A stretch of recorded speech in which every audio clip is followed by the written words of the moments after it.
Next session यानी 2026 জন্য admission শুরু হয়ে গেছে।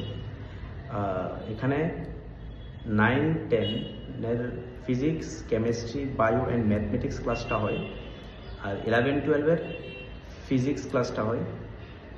আর নিট, জিমেজ দুটোটার জন্য ক্লাস করানো হয়, সাথে একাডেমিক কোর্সও করানো হয়। যারা যারা ইন্টারেস্টেড তারা স্ক্রিনে দেওয়া নম্বরে যোগাযোগ করতে পারেন। আরেকটা ইম্পর্টেন্ট বিষয় কি হচ্ছে, আমরা নেক্সট সেশন থেকে 6, 7, 8 এর সায়েন্স আর ম্যাথসটাও শুরু করতে যাচ্ছি। তো যারা যারা এডমিশন নিতে চান স্ক্রিনে দেওয়া নম্বরে যোগাযোগ করে বা হোয়াটসঅ্যাপ করে আপনারা ইনফরমেশন নিতে পারেন। আমাদের অ্যাড্রেস হচ্ছে Nandannagar near Auxilium girls school, and আরেকটা অ্যাড্রেস হচ্ছে লেক চমনি, Pragati road, just opposite of Dipti medical shop.